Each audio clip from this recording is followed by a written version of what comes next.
de prensa de la Presidencia de la República. Definitivamente, comentarle que, bueno, esta es parte también de los logros del gobierno del presidente Nayib Bukele, tener personal táctico, operativo, el cuerpo de bomberos que ha sido, digamos, totalmente transformado, no solamente en cantidad de recursos humanos, sino en equipamiento. Así es que creo que esta es una de las cosas de las que hoy por hoy podemos decir con propiedad, es uno de los logros del gobierno del presidente Nayib Bukele, tener esa listeza operacional que por supuesto en otros momentos, en otras administraciones no se tenía y que ahora hace mucho la diferencia. Prueba de ello es, por ejemplo, bueno, ya casi empezamos la época invernal, pero creo que no está de más hablar un poco sobre, digamos, la estela de daños que pudo haber dejado los incendios forestales. Que una racha de incendios. Definitivamente. Sin embargo, creo que hay un logro muy, pero muy importante que hay que mencionar, y es que a pesar de que los incendios en alguna medida se duplicaron, ya sea en maleza, forestales, algunos estructurales y otros, por supuesto, de interfaz, es decir, esos incendios que empiezan de maleza, pasan a forestales y de forestales a infraestructura, ya sea de servicios, ya sea productiva o de habitación, como ha sucedido en algunos casos. Indudablemente la capacidad para reaccionar ha sido mucho más rápida que en otros tiempos. Y estos incendios se conocen como incendios de interfaz. Incendio de interfaz, así es, porque empiezan, digamos, empiezan afectando un tipo de terreno, sí, un tipo de maleza seca, exacto. Pero se van propagando. Migran o se transforman, mejor dicho, de repente a forestales y de repente a estructurales, ¿no? Sobre todo a estructurales, o mejor dicho, a estructura de habitación, de centro de vivienda. Entonces, otro dato muy importante que creo que vale la pena resaltar es que a pesar, como ya decía, que hemos tenido casi el doble de de incendios, la cantidad de hectáreas quemadas ha sido mucho menor, incluso que el año pasado. Entonces, ¿qué significa eso? Obviamente, si hay mucho más recurso humano para poder... Hay incendios forestales, Neri, que bajo ninguna circunstancia pueden ser atendidos con una motobomba. De hecho, los incendios forestales no se utilizan. Nunca, ¿verdad? No se utiliza porque todos se originan en terrenos escabrosos. Bueno, tuvimos uno en el que definitivamente ni con recurso humano fue suficiente. Pero no fue el de Chalatenango. Exacto. Fue el de Chalatenango. Sí, estaban preocupados los productores. Exactamente. Entonces, es ahí donde entra la articulación con otras instituciones del Sistema Nacional de Protección Civil. Hemos visto cómo, por ejemplo, la Fuerza Armada, la policía se integran a este esfuerzo y al final pues hemos tenido, podría decir yo, un logro muy importante que es reducir la cantidad de hectáreas quemadas. Definitivamente, una vez empieza a llover, la tierra se humedece, la mayoría de incendios lastimosamente se terminan generando por prácticas que de verdad ya no deberían seguirse utilizando, y estoy hablando de preparar la tierra quemando los rastrojos de los cultivos anteriores. Entonces, eso por un lado. Por otro lado, lastimosamente, pareciera que lo más práctico para deshacernos de los desechos que salen del hogar sigue siendo ponerle fuego a la basura, ¿verdad? Entonces, yo he venido insistiendo mucho en que de verdad creo que es momento que todos hagamos conciencia sobre las condiciones climáticas que tenemos, que no son producto de un orden natural, sino de un desorden natural provocado por factores humanos, ¿verdad? Entonces, para nada cuesta, o sea, no hay que invertir, o dicho en términos populares, no hay que gastar más de lo necesario para poder tener dos depósitos diferentes, uno de plásticos, cartón, papel y otro de orgánicos que perfectamente pueden irse al jardín, ¿verdad? abrir un hoyo, tener ahí un pedacito de composta que al final va a terminar siendo beneficioso para los nuestras nutrientes plantas. del suelo, Exactamente. Chalatenango. Sí, así es. Definitivamente y nuevamente creo que todos, absolutamente todos los que usamos este tipo de, digamos, de prácticas nocivas, diría yo, nocivas para nuestro medio ambiente, de verdad que no deberíamos seguirlo haciendo. Fíjese que en el año, digamos, 2022 tuvimos 8.820 hectáreas y al menos hasta la primera, digamos, en la Semana Santa, teníamos una reducción de casi el 50% de hectáreas quemadas. Resulta que a partir de este incendio de Chalatenango, básicamente le equiparamos. Todavía tenemos una reducción, tenemos 8.247 hectáreas este año. Todavía tenemos una reducción con la diferencia que las hectáreas quemadas básicamente han sido en terrenos escabrosos donde el parque arbóreo no ha sido muy afectado, ¿verdad? Ajá. Sí, pero porque eso es lo otro, director. Exacto. ¿Verdad? Sí, claro, o sea, la capa más superficial, ¿verdad? Que comúnmente se le llama el mantillo, que básicamente es la que provee los nutrientes a cualquier cultivo que nosotros hagamos. Estoy hablando de cultivos que de repente no tienen una raíz que penetra tan profundo como lo puede hacer un árbol. Pero de verdad, esto no es nuevo. Esto de, por ejemplo, de ponerle fuego a los rastrojos de los cultivos anteriores no es nuevo. Así eran las prácticas del antepasado. Exacto, y le puedo hablar con mucha propiedad, Neri, porque le cuento que yo vengo de una familia de agricultores, campesinos. Entonces, yo recuerdo que en los años, en algún momento, a principios de los años 80, empezó la modalidad de algunas instituciones de decir, miren, no quemen los rastrojos, mejor hay que picarlos, mejor hay que dejarlos que se integren a la tierra. Su descomposición. Exactamente, resulta que al final genera más beneficios que quemarlo, ¿verdad? Pero ese es el punto, así es que hacer educación en eso. Definitivamente. Director, Algo bien importante que la población debe saber es que en la época de transición, estas tormentas suelen ser muy comunes, ¿verdad? Suelen ser muy comunes. Claro, lo del domingo fue algo excepcional, algo extremo. Sí, y aquí hay algo que me gustaría decirlo. Como decía una presentadora de un programa de baile, decía sin anestesia, ¿verdad? O sea, sin anestesia. Entonces, a la pura fuerza. A la pura fuerza. Yo creo que es importante que, en primer lugar, aceptemos que el cambio climático es una realidad. ¿Quiénes estamos favoreciendo el cambio climático? Todos los que provocamos que se produzcan gases de efecto invernadero. Estamos acelerando el cambio climático. Entonces, con el cambio climático, ¿qué es lo que viene? Eventos totalmente extremos que, como en el caso del domingo, se forman básicamente de la nada. Estos usualmente se conocen como lluvias convectivas, ¿verdad? Lluvias convectivas, nubes que convergen en un determinado momento, en una zona específica y terminan dejándonos esas descargas de agua o esa precipitación como la que tuvimos el día domingo, con vientos, con ráfagas de vientos que en este caso pues alcanzaron en algún momento hasta los 45 o 50 kilómetros por hora. Hay algo que me gustaría también decir. Imagínese usted que los eventos hidrometeorológicos que más afectan a toda la zona centroamericana, todo el istmo centroamericano, ¿verdad? Son básicamente tres tipos: depresiones tropicales, tormentas tropicales y huracanes. Por fortuna, nosotros tenemos dos grandes defensas que hasta la fecha no han permitido que un huracán nos llegue o que un fenómeno hidrometeorológico nos llegue como huracán.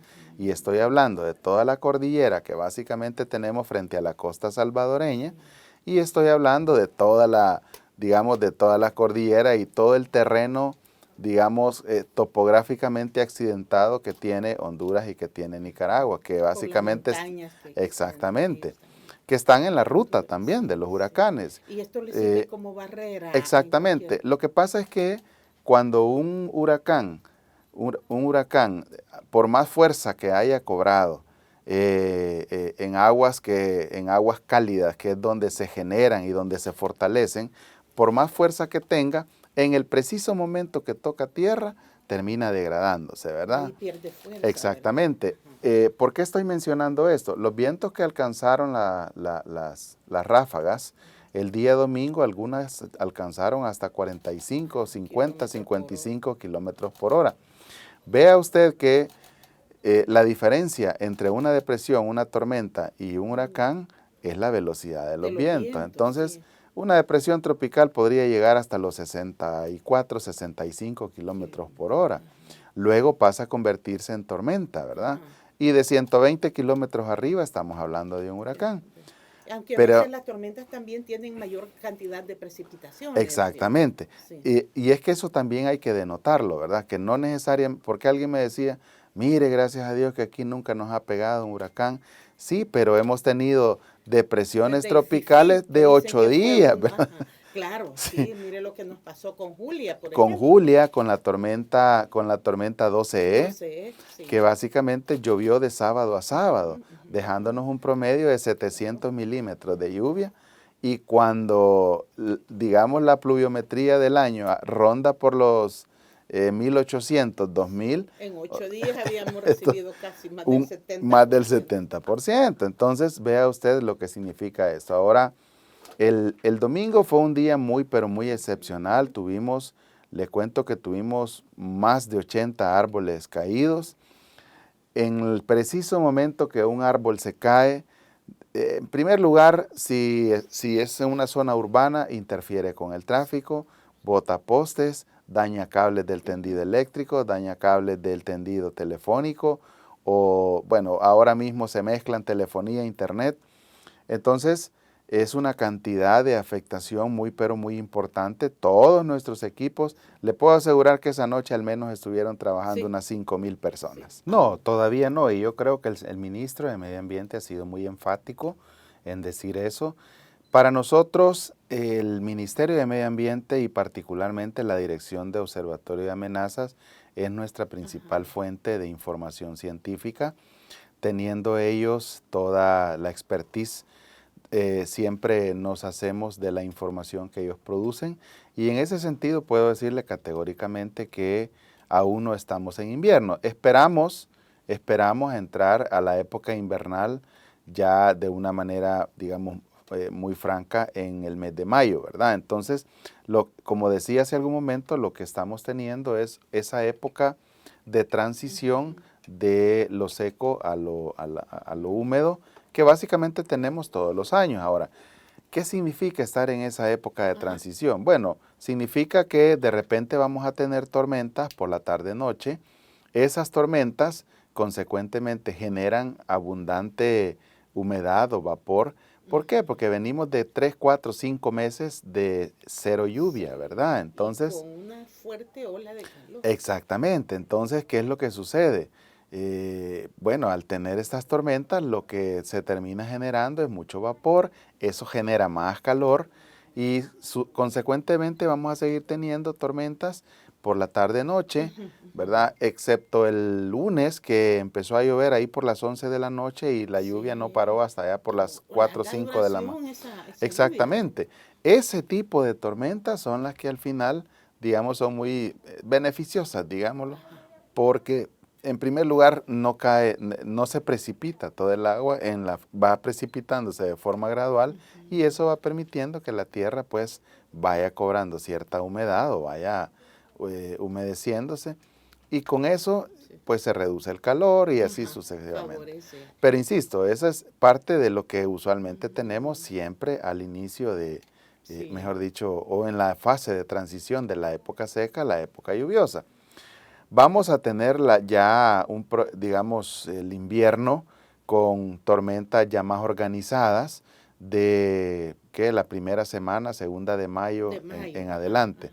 Así es que estamos también, hay algo bien importante que me gustaría mencionar y es que de acuerdo a la información científica, estaríamos pasando del fenómeno de la Niña, que básicamente por 3 años consecutivos o al menos 2, nos ha dejado lluvias muy, pero muy importantes, precipitaciones muy, pero muy importantes. Hemos tenido afectaciones también por esta Exactamente. Bueno, recordarán todos en el 2020, ¿verdad? En el 2020 tuvimos Amanda, Eta y Iota. En el 2021 también tuvimos otras tormentas. Y el año pasado que básicamente cerramos con broche de oro con la tormenta Julia, ¿verdad? Una afectación terrible. Así es que esperamos que el invierno vaya transcurriendo de forma, digamos, normal en este periodo de transición del niño a la niña, perdón, de la niña al niño, de la niña al niño. Hay que pensar en los agricultores, ¿verdad? Hay que pensar en todas las personas que subsisten de ese rubro. Y que también la producción agrícola es parte de lo que vamos a consumir este año. Exactamente, también. exactamente. Entonces, yo ayer justamente sosteniendo una reunión con todo el equipo humanitario, le llamamos retiro porque básicamente es una reunión que se hace al principio de año o en algún momento del año para definir acuerdos de coordinación, acuerdos de trabajo. El equipo humanitario de país es una instancia de país que organiza todas las agencias de Naciones Unidas más otras agencias de cooperación. Y justamente ayer hablábamos de lo que podría en algún momento dejar el niño. El niño básicamente es ausencia de lluvia, ¿verdad? Ausencia de lluvia. Entonces, ayer hablábamos con algunos especialistas, hay que pensar en el corredor seco en nuestro país. Más, se acentúa. Exactamente. El efecto en Nuestro país es parte del corredor seco, entonces hay que pensar qué va a suceder con aquellos municipios que son parte de este corredor. Sí. Hay que pensar en qué va a pasar con todas esas personas que viven en estos municipios y que subsisten de la agricultura, y de la ganadería también. Exactamente, y al final también de la ganadería también, ¿verdad? Entonces, sí, para los pastizales. Exactamente, entonces no estamos, y quisiera decirlo muy enfáticamente, no estamos haciendo un mal augurio del invierno. Sino hablando de una realidad, ¿verdad? Probable. Exactamente. Y como dice, no hay que ocuparse, en este caso hay que preocuparse. Como lo ha venido haciendo el gobierno del presidente Nayib Bukele. Siempre nos adelantamos a los hechos. Yo creo que, bueno, yo le he contado a usted que yo soy enfermero de profesión. En términos de urgencia, fíjese que nosotros manejamos un término que se llama no tener visión de túnel. ¿Qué significa tener visión de túnel? Enfocarse únicamente en una cosa. Sí. En el tema de la reducción de riesgo de desastres, estamos obligados a tener una visión muy, pero muy amplia, ¿verdad? A valorar o considerar cualquier probabilidad de ocurrencia de un evento que pueda ser natural o originado por los seres humanos, y en función de eso adelantarnos a los hechos, que es lo que nosotros hemos venido haciendo desde que se nos ha dado la oportunidad de dirigir esta institución. En ese sentido, estamos previendo cualquier posibilidad, hay que valorar. Ayer hablábamos, como le comentaba, un poco sobre cuáles son la perspectiva climática que deberíamos nosotros valorar. Bueno, por lo menos hasta julio vamos a tener un invierno relativamente normal. Se espera que en la segunda semana y tercera semana de julio tengamos una canícula que ya es común, ¿verdad? En todos los años siempre esperamos que haya una ausencia de precipitaciones en esa época. El año pasado, relativamente, y en algún momento se escuchaba hasta jocoso el término que se le puso, una canícula húmeda. Sí, sucede. Sí, podría ser. Ahora mismo lo que nosotros estamos, digamos, previendo es, número uno, que existe la probabilidad de que pasemos de la niña al niño, ¿verdad? Sí. Creo que es momento de recordarle a la población que no nos dejemos sorprender por falsa información, hay que esperar cuáles son los informes técnicos, y quisiera repetirlo, nuestra fuente de información científica principal en el país es la Dirección de Observatorio de Amenazas. Creo que hemos demostrado por demás que el gobierno del presidente Nayib Bukele trabaja de forma articulada. En este caso, esa es la instancia que a partir de sus competencias técnicas institucionales nos provee de esa información que nos permite a nosotros establecer los escenarios de riesgo Sí. que podríamos tener. Y Entonces, son pronósticos. sí, realmente hay que valorar muchos aspectos, hay que valorar, bueno, han habido algunos años en los que, el año pasado, por ejemplo, ¿verdad?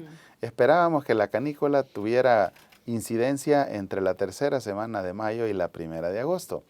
Al final sí la tuvimos, pero tuvimos algunas tormentas muy importantes dentro de ese periodo de canícula. Entonces, la población debe saber que en materia hidrometeorológica hay muchos factores que pueden incidir en que los pronósticos sean muy, pero muy acertados o que en algún momento no lo sean tanto. Así es que indudablemente nuestra instancia científica ha demostrado también tener toda la capacidad de poder establecer cuáles son los probables pronósticos.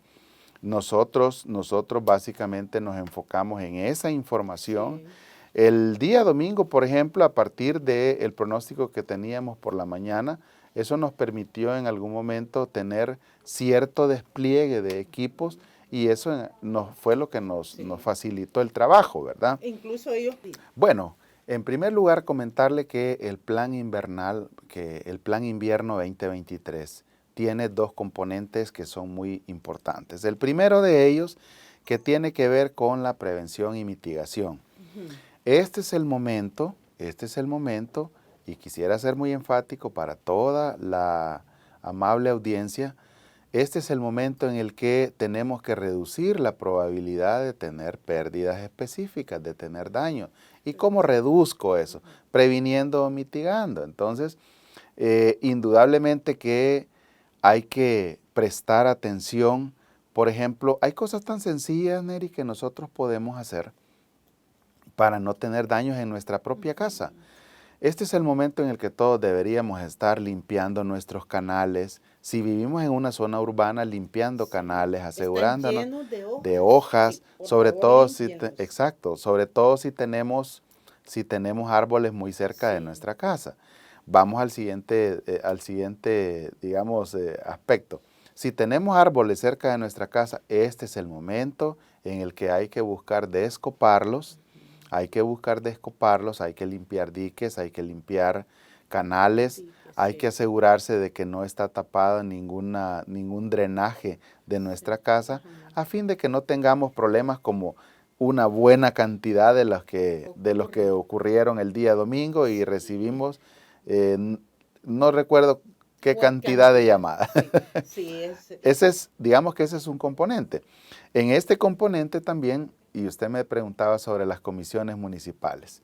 Este es el momento en que las comisiones municipales de protección civil, las departamentales de protección civil, prevención y mitigación de desastres, como así se llama, es el momento de limpiar quebradas o enfatizarnos más en la limpieza de quebradas, porque hay algo que me gustaría decir. Yo creo que uno de los logros que está teniendo el gobierno del presidente Nayib Bukele en materia de protección civil, prevención y mitigación de desastres, es que ahora se están desarrollando actividades básicamente de forma permanente. Ya no esperamos que llegue el invierno, hemos visto cómo algunas municipalidades han estado diseñando sus propios planes, claro, apoyados por nuestros compañeros de la Dirección de Protección Civil en el territorio. Estoy hablando de delegados territoriales, regionales, departamentales y municipales. Entonces, este es el momento en el que hay que, diría yo, enfatizarnos más en limpieza de quebradas, descopado de árboles, limpieza de tragantes a fin de reducir las inundaciones urbanas, que son un dolor de cabeza. Exactamente, están energizados, efectivamente. Quiero comentarle que justamente este día tendremos una reunión con ejecutivos de AES, porque son las compañías eléctricas, y quisiera hacer este llamado a todas las personas. Si ven que un árbol está, digamos, rozando alguno de los cables, por favor no se aventure a hacerlo. El año pasado vimos cómo lamentablemente 2 personas al final de toda la época invernal perdieron la vida por aventurarse ellos a descopar un árbol. Pues lamentablemente en el uso del machete toparon el machete con una de las líneas y fallecieron. Entonces, las compañías eléctricas que básicamente tienen corresponsabilidad en el descopado de estos árboles, porque al final son líneas de conducción que ellos tienen la obligación de estar dando mantenimiento, ¿verdad? Bueno, más que hablar de regulaciones, no existe una regulación. Lo que sí tenemos es una, digamos, un trabajo muy importante, porque hay que decirlo, y este es parte de la articulación también. El Sistema Nacional de Protección Civil incluye a empresas, ¿verdad?, que tienen que ver con acciones tácticas muy importantes, como en este caso las compañías eléctricas. Entonces, por ejemplo, el día domingo son ellas mismas las que, trabajando muy coordinadamente con los equipos tácticos de Protección Civil y el Cuerpo de Bomberos, y por supuesto el Comando de Ingenieros de la Fuerza Armada, que también saca todo su personal a apoyar estas actividades. Al final pues se pudo lograr, como le comentaba, un total de 80, un poco más de 80 árboles. Sí. Remover toda esa cantidad de material pues requiere mucha fuerza humana. Porque habían de gran tamaño, ¿verdad? Habían de gran tamaño. Hay árboles que incluso se ocupó una buena parte del lunes todavía, sí, para poder removerlos. Incluso esta valla que estaba sobre la Monseñor, sí, exactamente. Y otra que estaba sobre la calle Chiltiupán y todo eso. Sí. Y mire qué interesante, porque es que también las empresas de publicidad ahora se suman al trabajo, ¿verdad? Pues son activos de ellos, claro, la verdad que todos esos son activos de ellos. Y aplicar protocolos de seguridad es también beneficioso para exactamente. Entonces, eso es lo que estamos ahora mismo provocando, trabajar de forma articulada. Si en algún momento, y quisiera aprovechar, decirle a la amable audiencia, si en algún momento hay un árbol que necesita ser descopado, ¿qué es lo que requiere en algún momento la compañía eléctrica cuando se llama? Que tengan a la mano su recibo, que puedan dar el número de identificación, que tiene ese recibo, a fin de que ellos puedan en su sistema ubicarlo rápidamente y poder llegar. Ahora, hay algo que sí me gustaría decir también. No necesariamente porque hagamos la llamada significa que van a llegar inmediatamente, sobre todo en una situación emergente, sí, sí, en la que tenemos muchos puntos, digamos, donde hay que operativizar nuestro plan. ¿Qué significa esto o cuál debería ser el llamado? Que no esperemos que sucedan las cosas, ¿verdad? Esta es la fase, insisto, en la que tenemos que enfocarnos en reducir riesgos, y si obviamente hay un árbol que está representando un peligro porque tiene mucho follaje, tiene muchas ramas, este es el momento de llamar a las compañías, pedir el descopado. Como le comentaba antes de irnos a la pausa, hoy tendremos una reunión muy importante con ellos a fin de poder articularnos. Sí. Ellos también están en la misma intención de reducir riesgos con el descopado de árboles. Y eso pues es lo que ahora mismo vamos a trabajar. Lo que estamos teniendo, digamos, es una actividad en términos, diría yo, pero muy prácticos, es una actividad normal, ¿verdad? Hay que recordar que el volcán Chaparrastique, así como otros volcanes en nuestro país, son volcanes activos. Entonces, el hecho de tener sismicidad, el hecho de tener alguna sismicidad, una sismicidad leve, incluso el hecho de ver alguna que otra fumarola en algún momento no son elementos determinantes para una probable erupción volcánica. Nuevamente quisiera pedirle a la audiencia, a la amable audiencia, que nos mantengamos pendientes de los informes que presenta la Dirección de Observatorio de Amenazas, sobre todo el Departamento de Vulcanología y por supuesto de la Dirección de Protección Civil.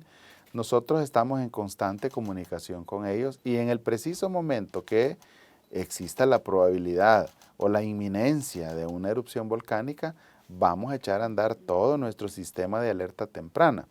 Quisiera recordarle a la población que hay albergues preequipados, y ahora mismo no solamente para el tema de Chaparrastique, sino para el tema invernal, ¿verdad? Sí. El plan invernal del que estábamos hablando, director, tiene este componente. Por supuesto. De hecho, en la parte del componente de reducción de riesgos, el preequipamiento de albergue es uno de las actividades pero muy importantes que estamos realizando. Estamos hablando de un promedio de 150 albergues dispuestos para albergar unas 7,000, 8,000 personas con condiciones dignas, ¿verdad? Y por eso es que 150 albergues a nivel nacional. A nivel nacional, efectivamente, con condiciones dignas, ¿verdad? O sea, de verdad que queremos enfocarnos en cumplir en la medida de lo posible los estándares que obedecen a la Carta Humanitaria, el Proyecto EFERA, las normas mínimas de asistencia humanitaria. Están ahí, hay mucho trabajo que se ha hecho alrededor de el diseño, la construcción de estos estándares, sí. Y como país estamos obligados a articularnos, a desarrollar todo un trabajo para que esos estándares se apliquen, ¿verdad? Entonces, puedo decirle con mucha satisfacción y con mucha propiedad que al menos en los 2 últimos años, si se ha utilizado algún centro escolar, ¿verdad? Si se ha utilizado algún centro escolar, ha sido porque de verdad no había ninguna otra posibilidad o ninguna otra alternativa. Sin embargo, puedo decirle que eso ha sido la excepción. Hemos trabajado de forma pero muy articulada y digamos incansablemente, diría yo, con la dirección de albergues, con todo el equipo de la dirección de albergues, para poder no solamente preequipar, sino identificar algunas actividades administrativas, Neri, que a veces no, digamos, o el tiempo no nos alcanza para hablar en una entrevista. Sí, uno ve que está funcionando un albergue, pero tras eso hay una planificación. Exacto, mire, hay detrás de un albergue preequipado, hay que pensar en la adquisición de camarotes, en la adquisición de colchonetas, en la capacitación de las personas que lo van a administrar, en la adquisición de insumos para elaborar kit de higiene, elaborar kit de alimentación. Se les ha provisto en todos los casos alimentación servida, alimentación caliente, le decimos nosotros. Entonces se le ha brindado toda la asistencia a las personas. Secretaría de Prensa de la Presidencia de la República.